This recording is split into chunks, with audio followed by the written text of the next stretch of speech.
Hello, today we will be discussing the book Jailbreak, The Making and Breaking of Our Invisible Prisons by Angela Huebner. We will be discussing some of chapter 1.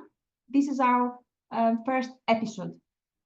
So let's take a moment, look through the book, and raise your hand to start the discussion.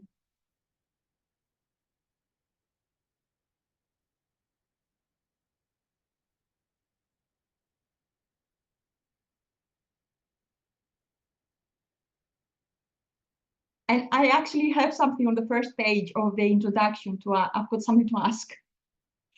I found it a little bit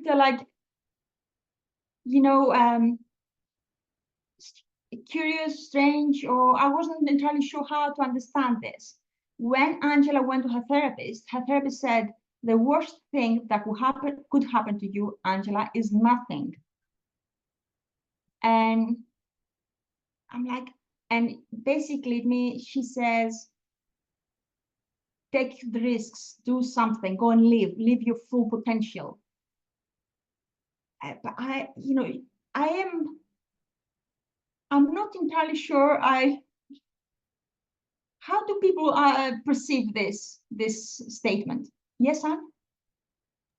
I think it's one of those kind of like blithe, how do you say it, off the hand statements that sometimes can land and other times are not relevant and do not capture the situation. Like if someone's depressed or if I'm feeling down and unmotivated, saying, oh, the worst thing that can happen is nothing is not going to help me feel motivated to do anything. It's I mean, maybe if someone's really afraid and they know what they want and they oh, I wish I could do this, but I'm worried that this, someone will laugh at me. Well, in that situation, you could maybe say that phrase, but and I guess she was talking about loneliness, but loneliness and feeling empty alone it's not obvious to me that sentence is the right thing.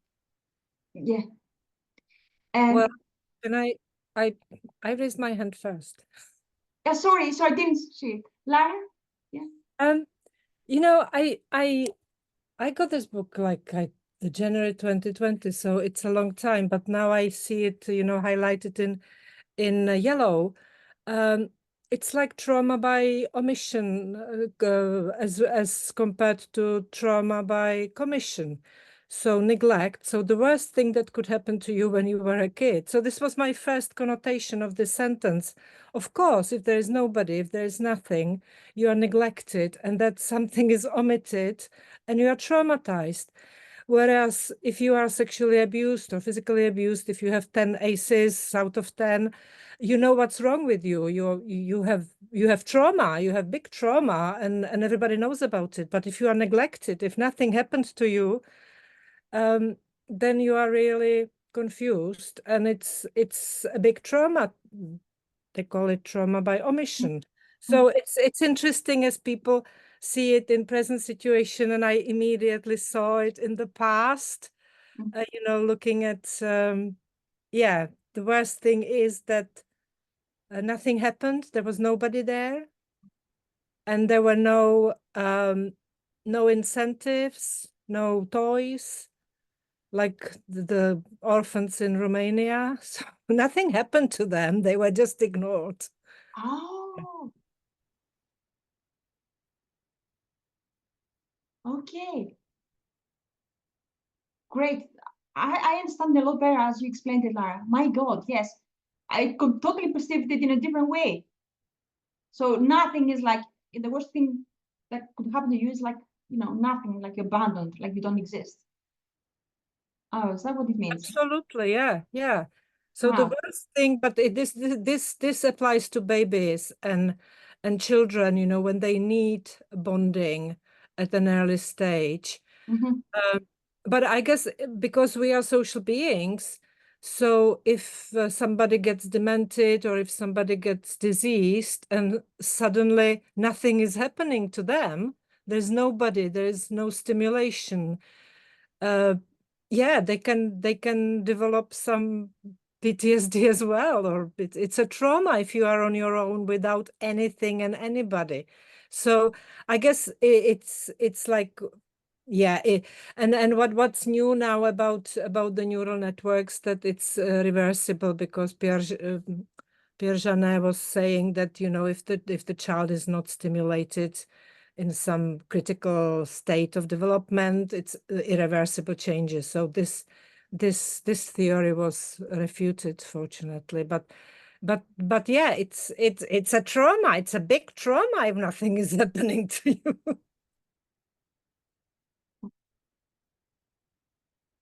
Yeah. If I may add one thing, I'm probably too traumatized to see it in a through different lens. So it's my personal perspective. And if other people view it differently, I do recognize that my truth is not the only truth. Yeah. Thank you, Lara. Mark? I guess the worst thing that could happen to you, Angela, is nothing, is what her spiritual teacher said. And then to me, the context is later in the paragraph. I guess this is Angela talking about herself, and she was, you know, filled with shame and guilt. It was never enough. I can relate to this, you know, feeling, you know, inferior and very shy and not wanting to make any mistake and stuff. And it said she helped me realize that my fear of getting life wrong was cutting me off or imprisoning me, cutting me off from true connection and actual living. It's like, oh my gosh, you know, if I want, if I get outside my comfort zone, you know, somebody might misinterpret it. I might be embarrassed.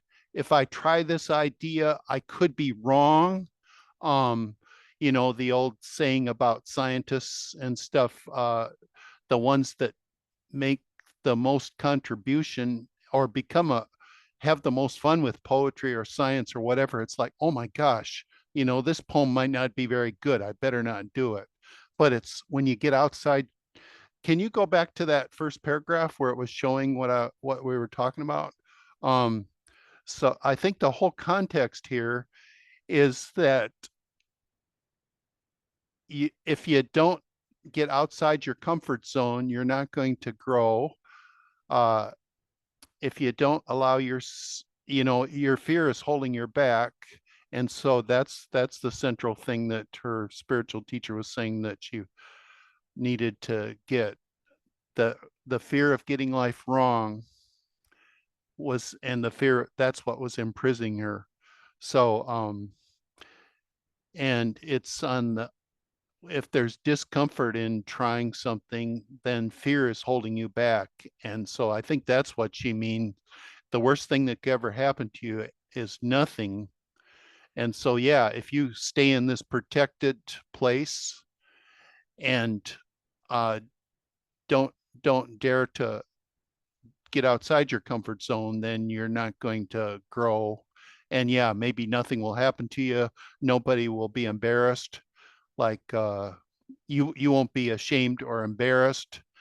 Uh, I can remember in many classes when they were having discussions, it would be like in the old days, I would be sitting here listening and I would be afraid to speak up during a class or during a book club because I think this is a good idea, but it could be a bad idea. It could be wrong.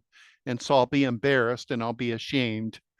And so anyway, I think that's what the context of this is. So I guess I'm complete for that. Thank you, Mark. Yeah. I guess Lara and Mark, I agree with your both perspectives, and I saw it a little bit like you, Mark. So yeah. Marlene? Hi. Thank you so much for your comments, everybody. That's great. Nothingness. I'm really afraid of nothingness. It's a great void. It's a black hole to me. And it reminds me of the dorsal vagal state, you know, of being stuck in freeze. And not being able to move even though I want to move. It's an inhibiting state for me. Not living from a holistic place, living from a fragmented place. I tend to live in my head, kind of like my head's separated from my body. And so I fill my head with all this busyness and all these thoughts and ideas and learning. And then I'm so busy with that, I don't move. I'm literally sitting on a couch in my head with materials. And then I realize I live at the Pacific Ocean and I have not walked on the beach forever. And then I ask myself, why do I not go to monthly potlucks that one of my groups have? And I miss out on activities and I miss out on social engagement because of a kind of a strange absorption with self, like, okay, I don't want to be seen, or I don't want to bring my partner who wants to come because I badmouthed him to these people. And so I inhibit myself for a myriad of reasons that make absolutely no sense, because nobody else is going to think about what I'm thinking about. That's very self-absorbed. So it's a handicap. Yeah, nothing is very scary. Nothing is just this black hole. Yeah, I'm afraid of nothing. I want abundance. And I'm kind of a hoarder, so I have a lot of books and a lot of clothes and a lot of stuff. And I couldn't imagine being in a room with nothing. I see myself playing alone in a huge yard, kicking a ball back and forth, where I lived in Belgium in a huge house, but nobody ever came over and played with me. So to me, that's the nothingness. That's the loneliness and the missing out.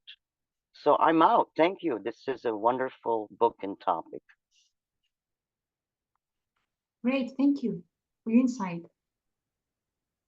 I'll scroll through and let me know if there's any.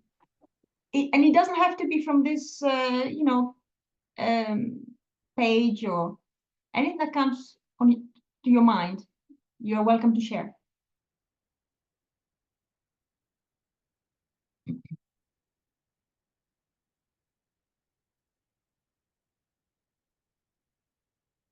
And I would like to share something here about the symptoms. She says here, we want to be seen and understood. We need to feel valued. All the symptoms that bring people to my office are really just adaptive strategies. Symptoms are not the enemy. They are the markers of disconnection. That is such a powerful statement, in my opinion. And she gives examples as well about what symptoms mean. Like symptoms like numbing us from the pain, or protectors of our hearts. So instead of calling them symptoms, it would be interesting to call them markers of disconnection. All the depression and anxiety, and the medications. That's what comes to my mind. They are markers of disconnection in the majority of cases.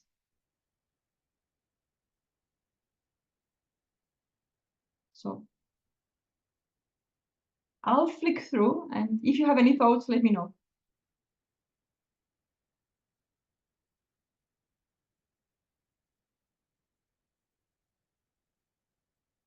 There's another one here.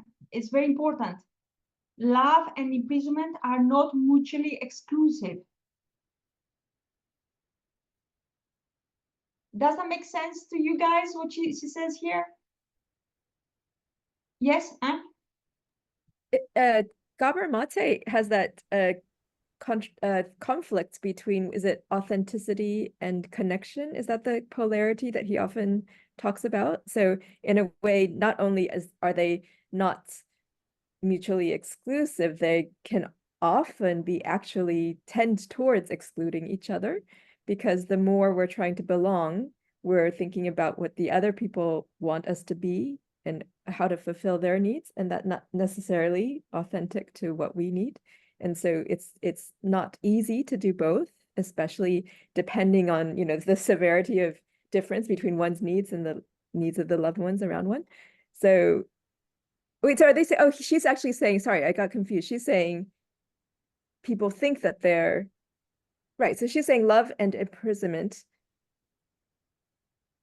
Yeah, I got it. Yeah, I got it the wrong way around. That, you know, love and yeah, I saw it the way you saw it. Yeah. Okay. So she say they are exclusive. Wait, they aren't mutually exclusive. Okay. So yeah. Okay. So she's saying that you can have love and I don't know. I can't parse this. I'm having like a brain meltdown. Well, yeah. Lara. Well, it depends on the definition of love. If it's unconditional love, because in the later she describes, like, I didn't need anything, I was perfect, I wasn't inconvenient, I was valuable. So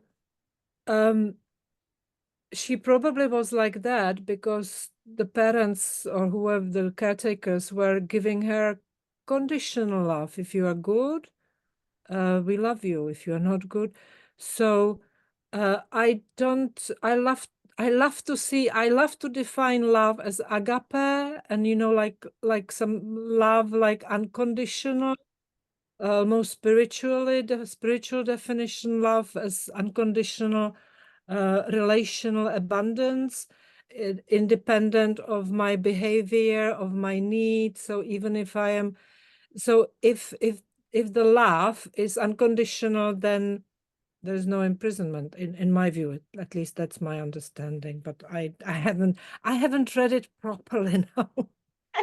Completed. Oh, thank you. Great. Mark? Yeah, this is on page 18 of the physical book. Mhm. And I think she's talking about like the codependency type, or a love that's not, that's the paragraph ends with, I thought more perfection and more pleasing would translate into less aloneness.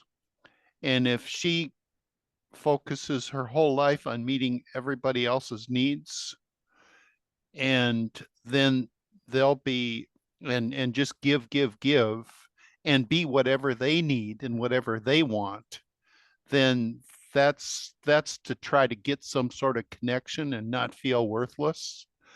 And so that's like saying that love, which we would probably say is not love in a healthy sense, and not agape or whatever, that is imprisonment. You know, we want to heal you from that form of love so you can discover what true love is, where you give and take and you care about others, but you don't do things for others constantly because I just want them to depend on me and I want them to like me. I want to be perfect so they don't ever have any complaints about me, and I want to please other people. And that can come from a trauma where you've been not raised, you were raised as a child, so the slightest thing that you did, you got criticized for. So for safety, you wanted to constantly please the people you were dependent on and not get their displeasure and their rejection of you, and the feeling of isolation. So yeah, so love can be imprisoning, quote unquote love. So she's not talking about a healthy love. So I guess I'm complete. Thanks. Elizabeth? Yeah, this is has been my life. I'm 71, and up until a year and a half ago, I was a people pleaser. I was brought up to please. From trauma, traumatic childhood. They taught me, to,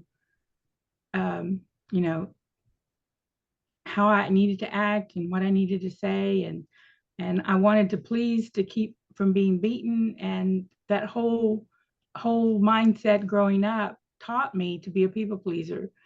And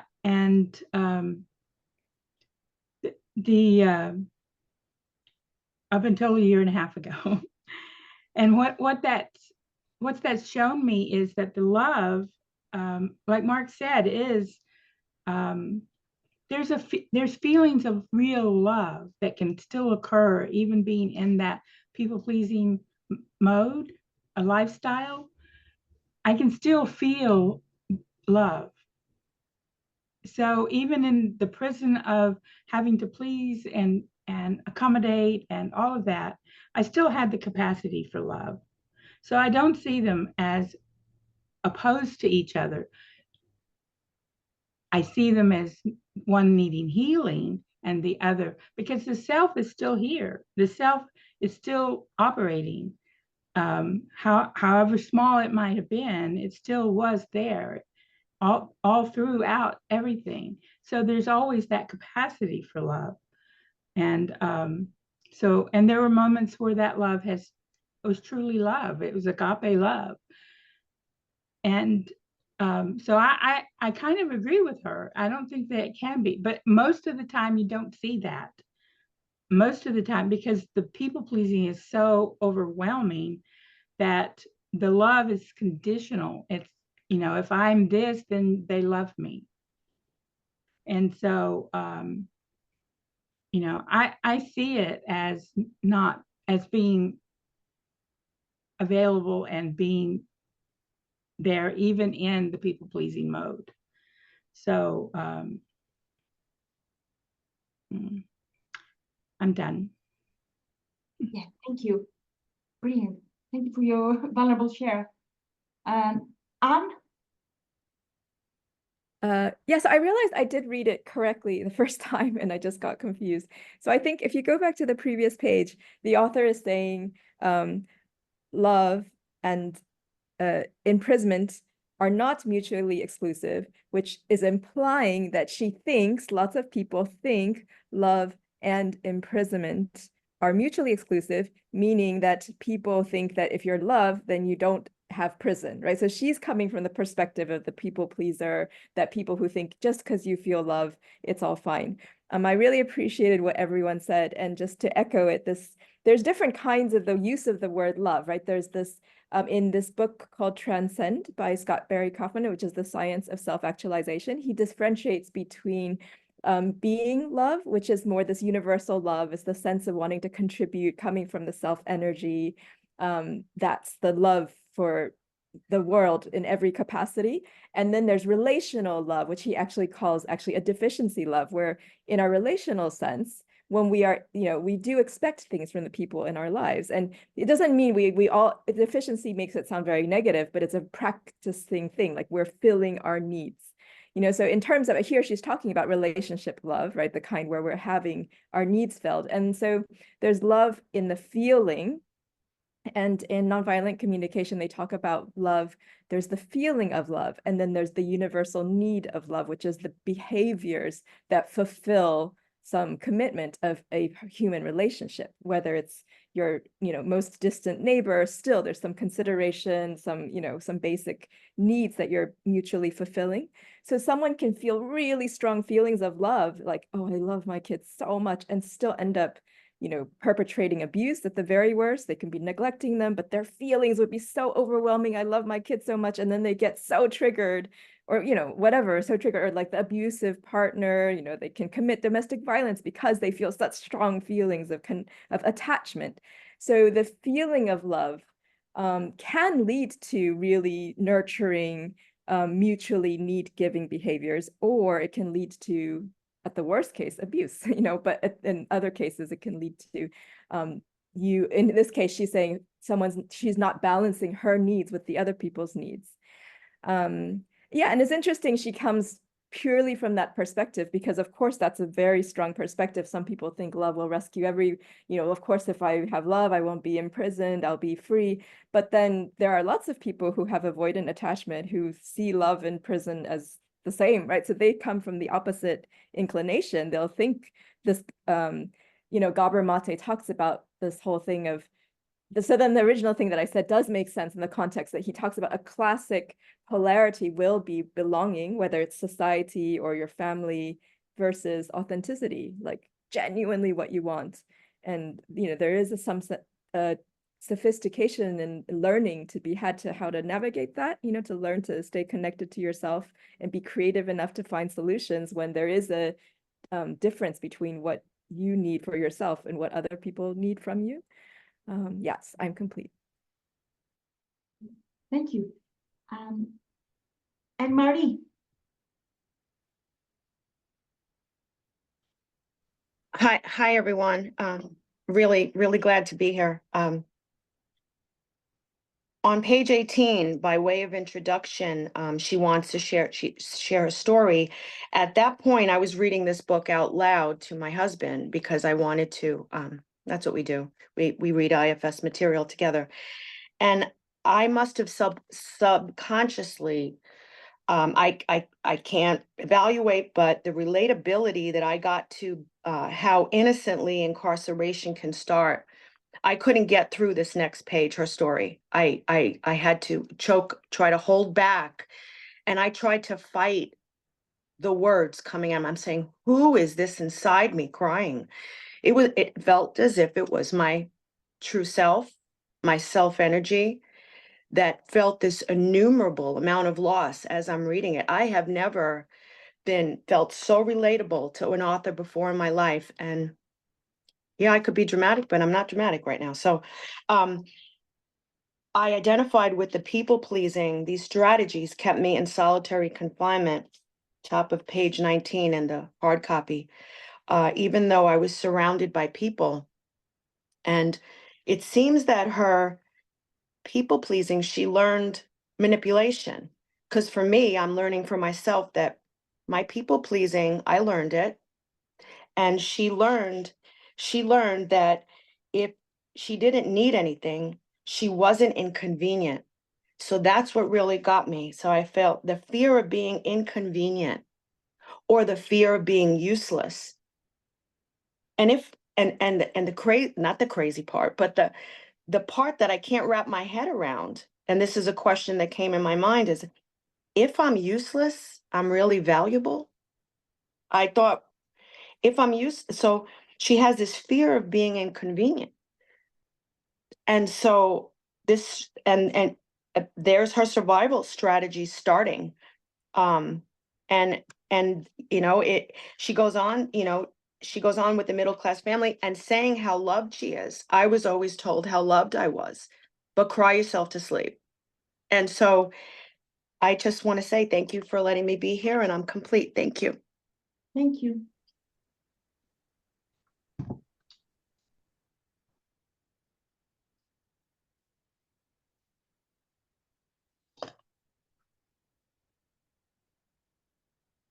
Brescia? Yeah, hi. Thank you for sharing that, Marie. I had read this book probably back when you did, Laura, and I picked it up again and I was like, wow, I really identify with this author. And I had forgotten. It's like amazing. The family, the perfectionism, the people pleasing, all of it. I mean, even she talks about, like, I think her father was an organist, my mother was an organist. She talks about a baton. I twirled the baton. It was like, I just love the way, and I'm kind of like jumping and just doing like my whole thing was about this, what we've read so far is that how well she describes what that is, that codependency behavior, right? Like she really nails it down and is pretty authentic with her own story. And it's interesting because, you know, with my parents, there was always a conflict. She talks about that too. And I saw there was no real connection, and it confused me. And I never questioned it, right? Like she talks about that too. You just kind of went along with whatever was happening, and it was normal, right? Like, but how I felt powerless about that as well. And I love how she talks about the nervous system, and she gives analogies for different things. And I'm just really thrilled to be reading this again. So thank you, everybody who shared so far. And she gets into polyvagal theory, window of tolerance, like just some really, really important, I think, pertinent stuff to know, especially when you're working with someone else's system, to know about the developmental and the attachment and the attunement. And I know I'm like jumping through everything we just read, but this really resonates with me a lot. Thank you. I'm complete.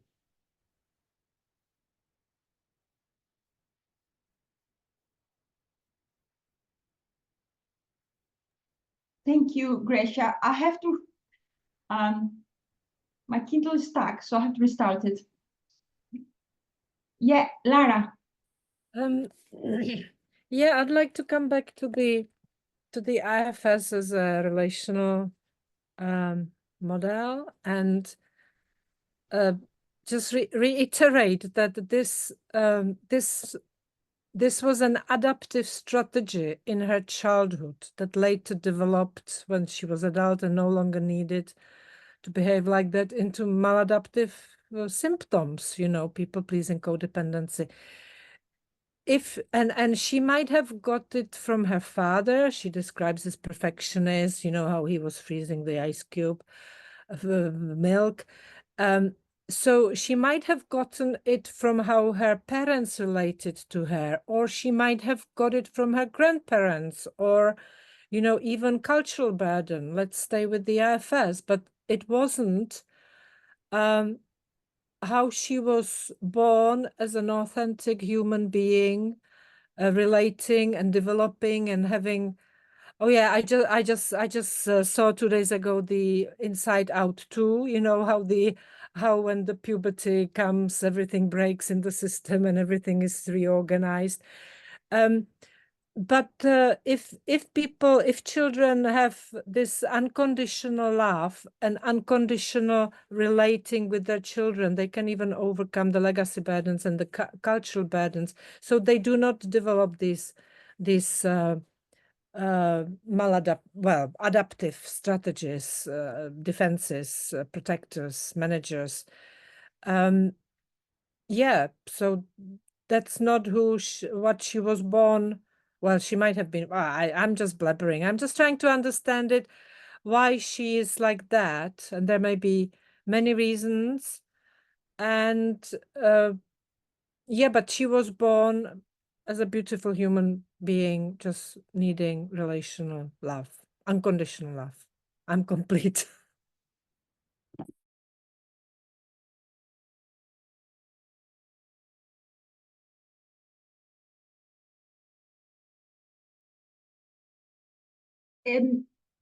On this here, in this book here, it says, the prison created precisely what it was designed to avoid. So she was trying in that way to get love. And, you know, she was very successful, really trying really hard, never enjoying her success because she thought it was fleeting. She feared it was fleeting. You know, approval, success, always on the go. And actually her chase for success and approval and belonging created that prison. And she couldn't really get the love and belonging. Yeah, Paul? Can't hear you, Paul. I did a lot of work on codependency 20 years or so plus ago. And I'm reminded back, I mean, I'm still doing work on it now, but, you know, it is also it's a strategy. It's a protector. Now I see it in that way. It's a protector. It's a way of living. In the past, I used to see it in terms of, you know, the codependent self is the false self, and the real self goes into hiding because you cannot be vulnerable when you are being abused in whatever way, whatever type of abuse, the real. So, but now I don't see it as false self. It's a part which can be unburdened and has, you know, one can live out of one's authentic self. So I'm just thinking, you know, the imprisonment is yes, there is an imprisonment, but it's a survival strategy in trauma.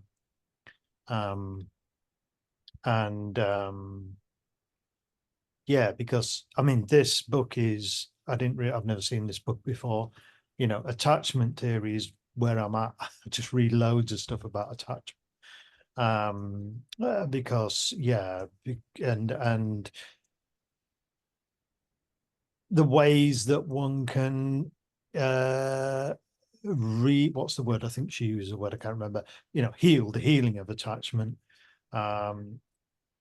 brings about the well, she says coming out of the prison, it's the having a healthy relationship that you can actually, you're not so focused on. I mean, the people pleasing, codependency, all those things, the way of living that tries to get its needs met, but doesn't really, because the true needs are hidden. You can't express needs because they're never going to be met or whatever.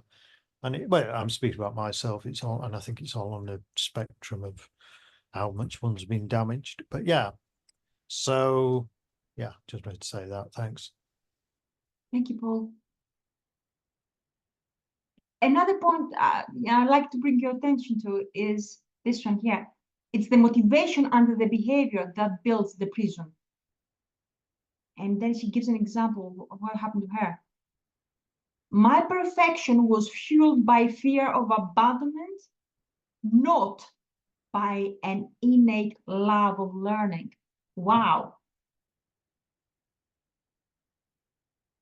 So it's, you know, what motivates you to do whatever you do? Because your motivation could be your prison.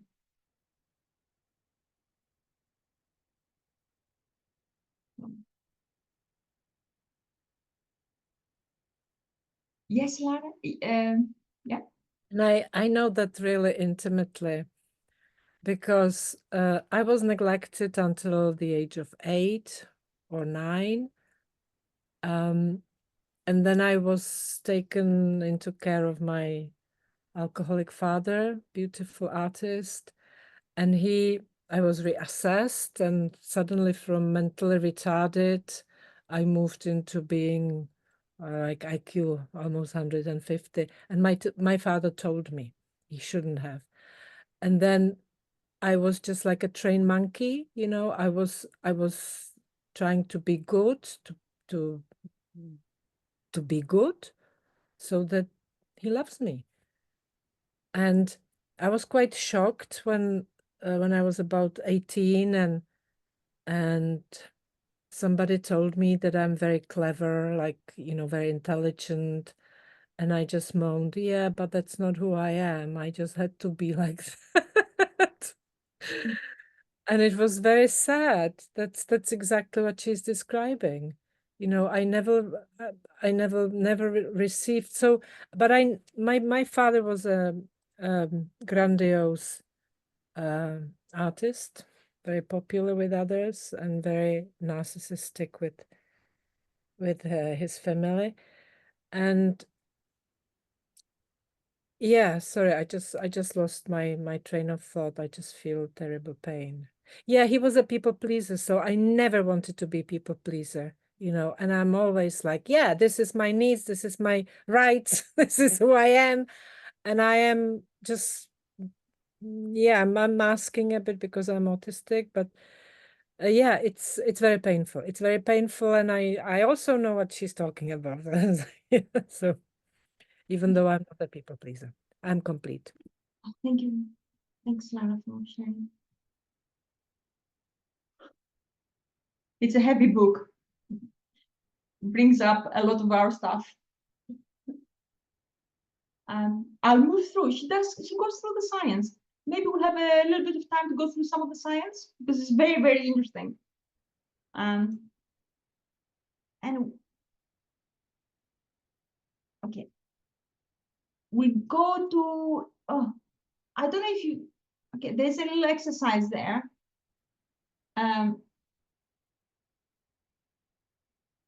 And then chapter 1, we were just discussing introduction, and there's a lot in chapter 1. And she says here, to understand how we're stuck today, we have to go back to the beginning to see how our jail cell was formed in the first place. When we understand how it was formed, we begin to shape the blueprint for escape. Because, you know, like she had this client, and her client was like, he's rolling his eyes. Oh, come on, really? Do we really have to talk about childhood? And IFS is so much more than that. It's not just about talking, it's a felt experience. It's not talk therapy at all.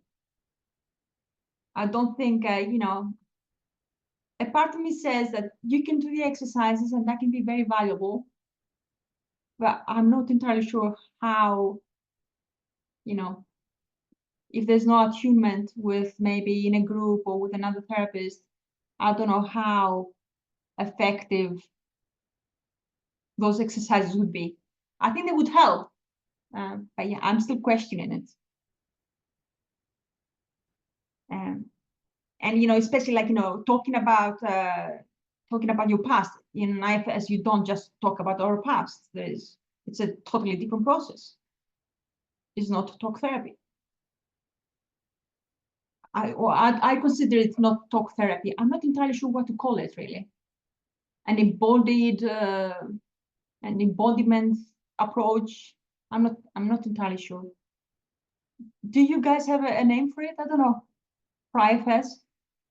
They call Jungian therapy like depth psychology, which doesn't capture what you're saying about the embodiment, but I think the depth word for the Jungian stuff is, you know, I think they're trying to do the similar thing. Oh, depth work, okay. Depth psychology is. Depth psychology, yeah. Jungian therapy. Oh, thanks, Sam. So, thank you. And here she talks, oh, wow, she talks a lot about science. She talks about science of attachment, attunement, emotion, and emotional regulation. And if we have a little bit of time, we can go through those things. You know, why does she go through this type of science? And you know, she discusses science with her clients, and she says how we view ourselves, how we learn to regulate our emotions, and how we learn to interact with the world. We can understand all that by understanding the science. So here is, and she talks about some kind of science coming from the adverse child experiences study. That study demonstrates a connection between early childhood experiences and mental and physical health outcomes in adulthood. Wow. So I'm going to go through quickly. If anyone, you know, please stop me. Feel free to stop me if you have any comments. So she talks about, you know, first connections, gestation period, when the mother is stressed, the baby absorbs all the hormones, stress hormones. And when they're born, they're different. Their brain is different, looks different because of those stress hormones. And the second phase of gestation or exterogestation. Yeah. Yeah, the babies, they do need the care of the adult.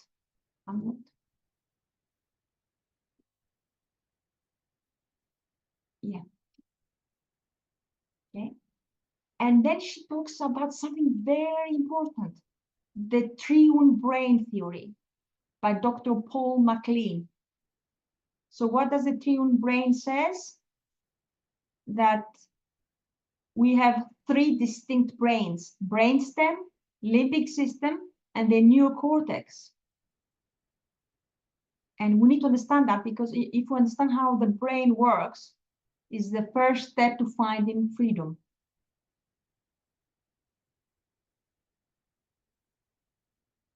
Okay.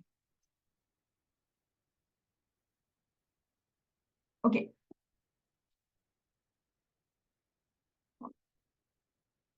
So she says here, or he, MacLean suggests there are three distinct brains, each with remnants of different levels of our species evolution. Okay. Brainstem is about us being on autopilot, outside of our conscious awareness, controls our autonomic nervous system.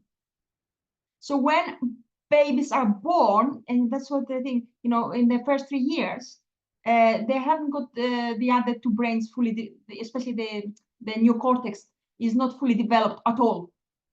Not until the mid-20s. That's many, many years without, you know, fully conscious awareness.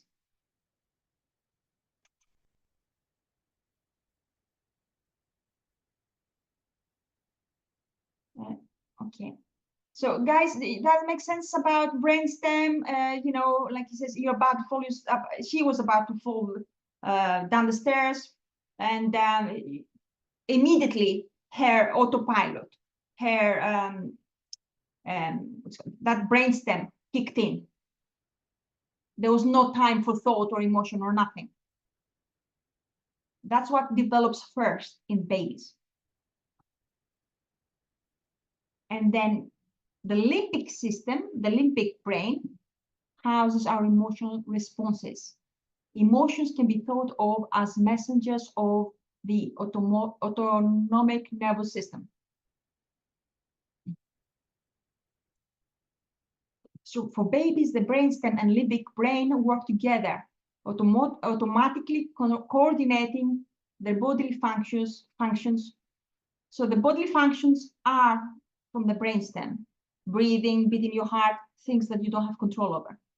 And then, you know, hunger, and then it's expressed through emotions.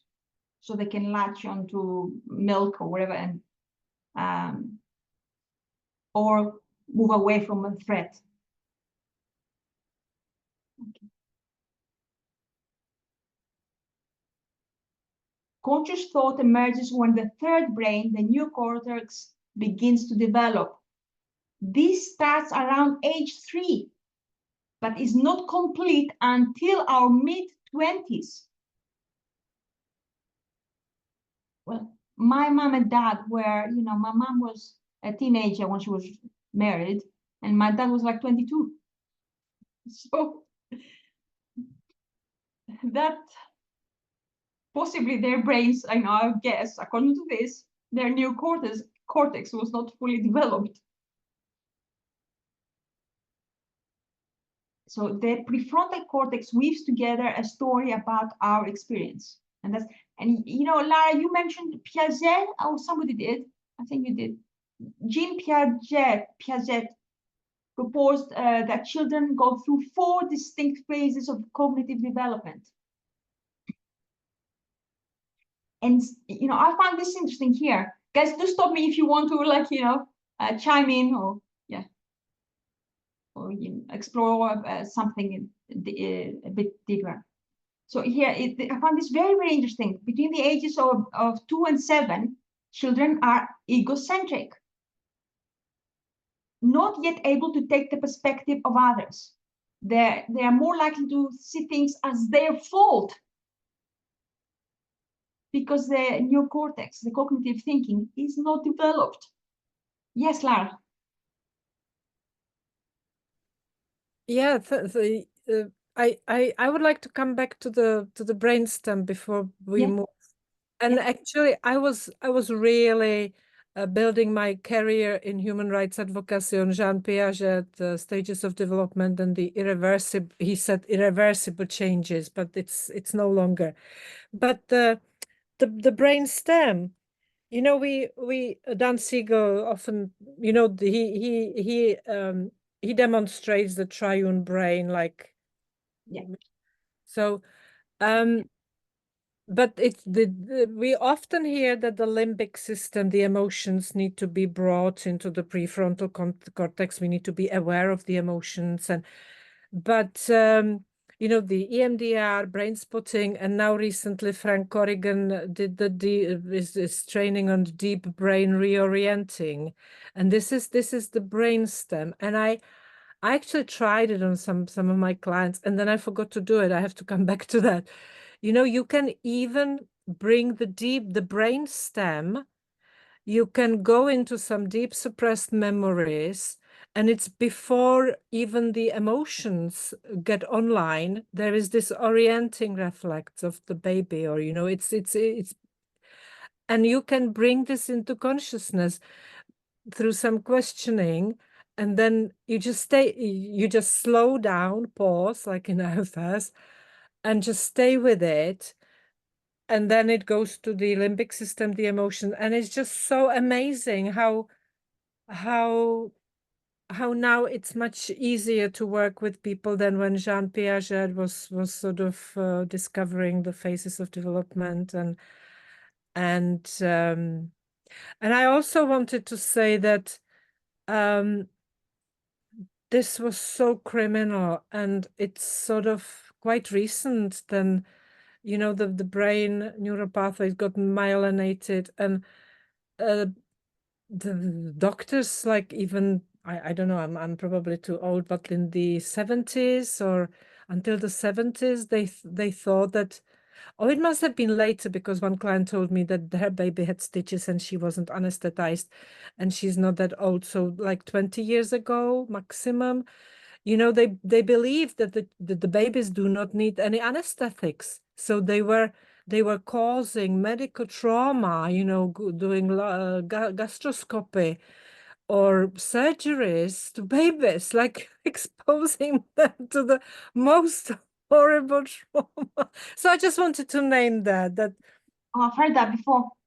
Yeah, that we are. And I will just add one because I'm so much angry at the big pharma and big medicine. And, you know, Bessel van der Kolk was showing, repeatedly shows everywhere, a quote from a psychiatric textbook for medical students from the 70s, quoting like, it is quite healthy if fathers have sexual intercourse with their daughters, because it's preparing them well for their future sexual life. And, you know, this is like, I was born in early 60s, so it was still when I was, you know, a baby, when the incest was regarded as normal. So it's still in living generations. I've You know, never heard of it before, Lara. So well, he presented it in Oxford at the Master Series. yeah, okay, He's Bessel. also presenting it in the trauma studies, you know, the 7-month program at the Boston Trauma Research Center. So, and this quote is just amazing. I was just like, what? We don't know what crimes were committed on the humankind in the last 50 years. And the ACE studies, you know, is now it's sort of normalized, but not always, not everywhere. Okay, I'll stop here, or I'll get angry. I'd like that questionnaire though, to see if I, you know, if you have a copy. That questionnaire where it takes you back to the, you know, the gestation period or something. Yeah. Gretchen? Yeah, I just wanted to say how this information has been critical in my healing of my pre-verbal in utero parts, to understand what was happening developmentally in the wound, or I shouldn't say developmentally, with I should say with how the baby is taking on, right? It actually, I forget what the word is. There's a nervous system thing that happens where the baby is connected to the mother. And so I'm doing some deep healing with that. And I just wanted to say that it's also this information, the reason why she does this, and my therapist did, and I do it, is that it helps update parts that feel the blame, or that's their fault, or they should have known better, right? Like at a certain age, there's some young parts that take on blame and fault. But if they are updated with what they were actually capable of developmentally, it can help soothe them to know that they truly were. I mean, it talks about that the period after birth, how needy we are as humans. Mammals, they come out of the womb and they start, they get up on their feet and they start walking. And we are so needy for human care, right? With external elements, right? Having shelter, right? Being fed, breathing, like so many basic things that we need, that we're dependent on another being for. Yeah, I like how she says that. Yeah, if we're like a toddler, right? How could a human person can't carry till the point where a toddler, right, when they start walking, right? So there's just so many needs that happen. And I think for lots of young parts that take the blame, or blame themselves, or feel like they're not good enough, or don't even realize how even like the legacy burdens, like the things you talked about, Laura, with what they talked about, I guess pedophilia being something good, is like part of legacy burdens and cultural burdens, right? It's something to be angry about, but it's also something to understand how prevalent it's passed down through generation after generation. I have it in my own family. It's been passed down. It is a legacy burden in my background, and it's destructive and harmful, and it makes me angry too. But to understand that, when they say no bad parts, like a lot of this stuff has just been culturally and decades generationally being passed down. Yeah, it's very complex, but I do think that this information, and not many IFS books do go into depth. I think what's his name on self-led, Copeland, he gets into a little bit of attachment and attunement and stuff, but she really does help to educate someone who wants to heal these young parts who were harmed developmentally, like in my case, in the womb, and I think it's really helpful, and it's helped me in my parts to really have some deep, profound healing. I'm complete. Oh, thank you, Gracia. Thank you. Oh my God, that's so interesting. Thank you for your sharing, guys. Can we go through attunement and emotional regulation? They're very little short sections. And if you have any thoughts, do let me know. So I found her writing on attunement super fascinating. So a level of attuned interaction with our parents or other caregivers is necessary to promote optimal growth. Attuned simply means that the parent reads and responds appropriately to the child's emotional signals. And I guess that's how the child learns how to respond to their, emotional upset later on. Attuned parents form hypotheses, educated guesses about what the child is feeling and needing. Hypotheses guide the parental response. But how do caregivers learn to attune? And here is how they do it. They do it with mirror neurons. Since two parts of our nervous system in particular support this function of attunement. Neurons.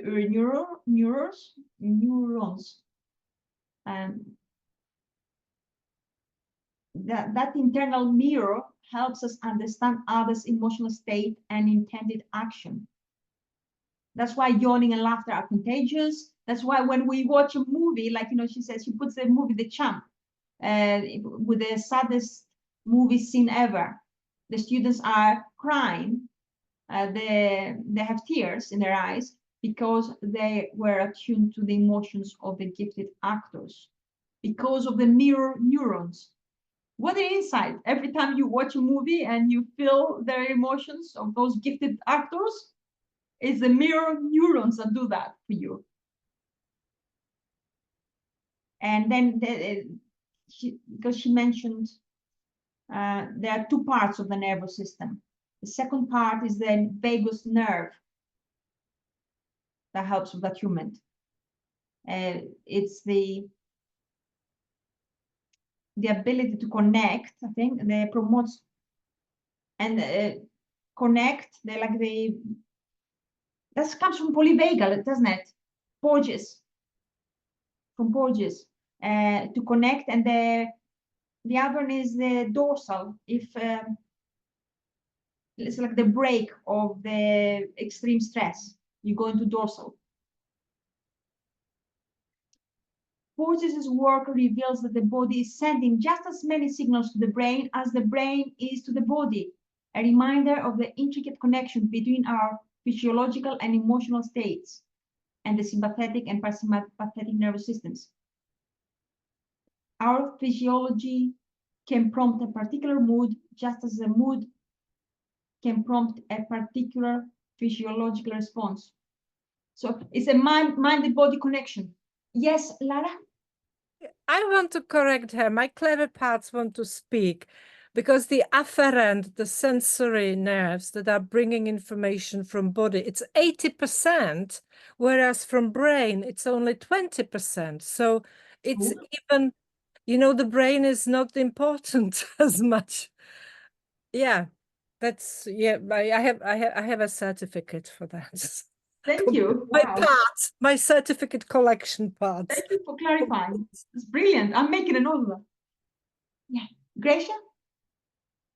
Yeah, I just wanted to say how important those mirror neurons are when we're in community and being on screen and seeing each other's faces and expressions. And when we're working with another, whether it's a client or a peer, when you're doing this deep work, it's really important to see someone's expressions and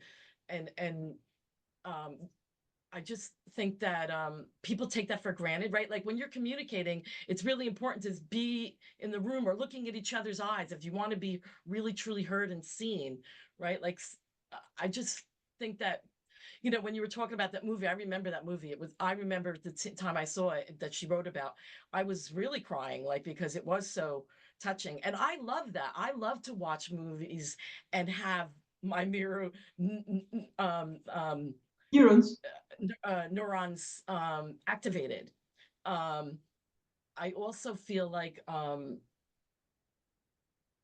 it's something that we take for granted, right? Like you could even have it going to a comedy club, right? Or watching a comedy, like everybody else is laughing and it might not be even that funny, but you kind of start in community, right? Laughing or dancing, right? Like the energy is so powerful. And I think it's something that we take for granted. And I just wanted to say how important it is in therapeutic alliances as well. Brilliant. Thank you. And Lara? Yeah, thank you. Oh, my scientific part again wants to say something. I think it may be 2 points, that the attunement, the good enough parenting, that the mother doesn't need to be 100% attuned to the baby. And it's actually not healthy because there is no space for the rupture and repair. Attunement, yes, but not 100%. And I just Googled because I had that the mirror neuron theory was refuted. So I just Googled it, and Uncle Google says, in 2021, they published a paper together arguing, despite many initial ideas about the function of mirror neurons, proving false. The cells are still fascinating and worthy of empirical research. but scientists now strongly suspect the role mirror neurons play. They contribute to imitating another body's movements. So nothing is black and white. Everything is more complex. It's just that, yeah, the science is developing very quickly, and my clever part just wanted to note that. Yeah. So the mirror neuron theory is false. It's old, and it was overestimated.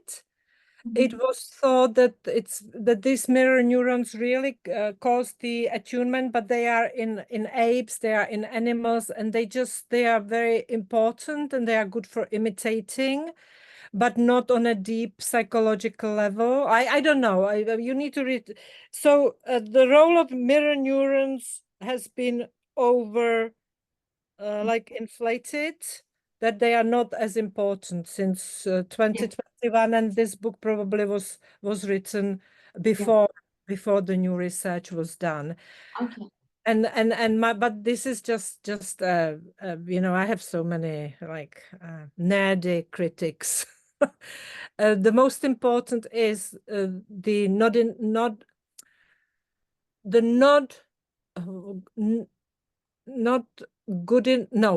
the good enough parenting, that you don't have to be a perfectly attuned to your baby, you just need to be attuned enough.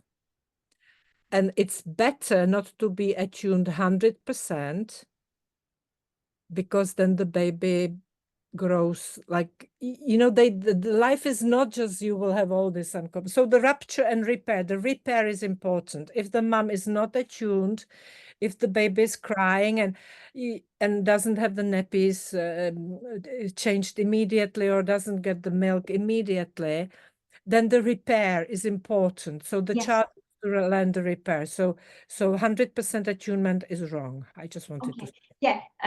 Here's in the following sections, it says some research suggests attunement only has to be 30%. So and yeah. So apologies. Yeah, and she emphasized, it's okay, no. And she emphasized, as you said, it's not I'm glad you did mention it. And she emphasizes the role of repair. So that's brilliant. I'm glad you mentioned it. So quickly, like it's the last kind of section, if we go through it quickly, is the emotional regulation. What does emotional regulation actually mean? Emotions are hardwired into our nervous system as part of our survival strategy. They serve to organize our behavioral response to stimuli, often before the stimuli even have reached our conscious awareness, like when you see a snake. Emotional regulation is the sweet spot in our experience where we're able to feel the emotion and think about what it means at the same time. The ability to think and feel simultaneously allow us the opportunity to initiate, inhibit, or modulate action, all with conscious awareness. Young children cannot do this, cannot feel and think.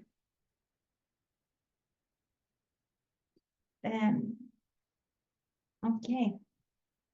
Young children are completely at the mercy of their caregiver. In other words, they are not choosing the response or trying to manipulate the parent, as is sometimes believed. And she mentioned she had very fantastic, for me personally, an example of what happened in her life. Her aunt visited her and chastised her for going upstairs to pick up the crying infant daughter. You're spoiling her. I never did that with my kids. My response, she says, I smiled as I picked up my daughter and said, well, it's good thing she's not your daughter. This is the advice I had for my son. Let him cry, put him in another room. No, you're being a bad parent if you cuddle him, if you don't let him to, become a strong person, like independent. No. And wow. How wrong people were, no? Well, we were. Not to trust our own instincts, but to so wow.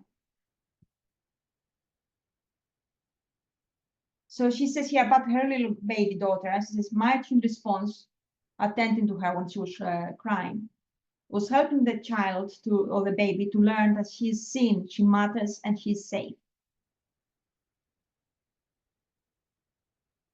Attuned parents are the child's primary teachers of emotional regulation.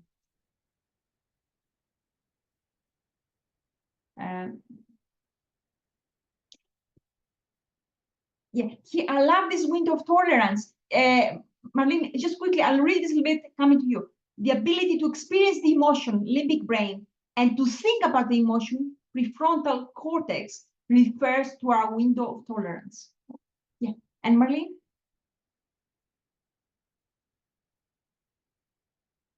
Can't hear you. Marlene, I'm yeah. Oh, sorry. Okay, hi.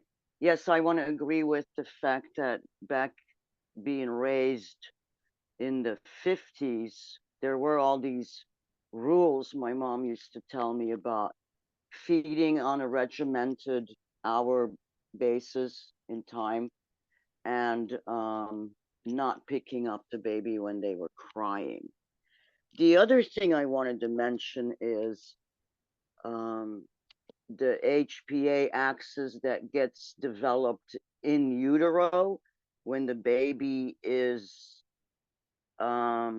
exposed to mom's stress hormones, and how that factors into development of maybe not being able to regulate emotionally. Because I'm kind of thinking about my mom, who was living in Belgium during the Second World War. You know, I mean, there's a whole generation of that, of people like all of us. The other thing I wanted to ask about, the feeling, the emotion, the ability to feel emotion and think about what that means at the same time.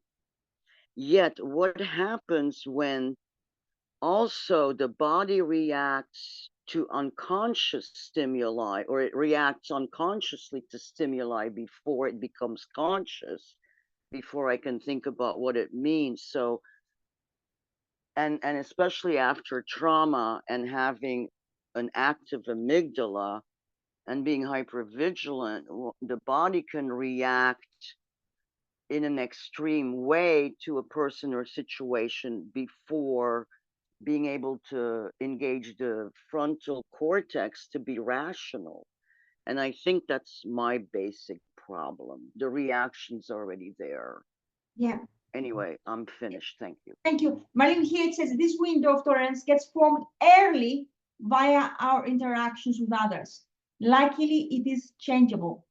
So here there is hope for everyone, including myself, who can overreact in many situations. Yeah. Yeah. When we're outside this window of tolerance, our thinking brain gets hijacked by our nervous system, such that we are only feeling, i.e., hyperarousal, or numbing, i.e., hypoarousal, neither thinking nor feeling. In these moments, our nervous system moves into the heightened arousal of survival mode. Yeah. So there is hope, and I think that's what IFS brings. And yeah, how can when those thinking and feeling are meant to be happening at the same time, and feeling hijacks, the stress hijacks, and then there's no feeling, there's no thinking. Oh wow. You can blame your parents. Sorry, parents, and they can blame their parents. Attuned parenting is not every child's experience. For attunement to happen, parents need to have a certain level of self-awareness. They need to have learned how to regulate their own emotions. So the crying or temper tantrum of the 2-year-old does not throw them into a tailspin. Yes. So yeah, the last few little bits here is like, for the child, for the parents, they can get things wrong, but repair helps. Repair, through repair, the child learns that broken connections can be restored.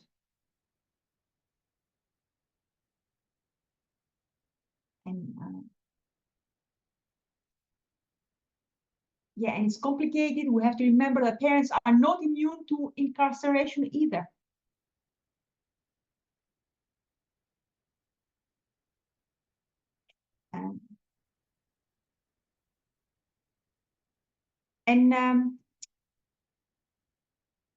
Well, I might read the last little bit here before we close.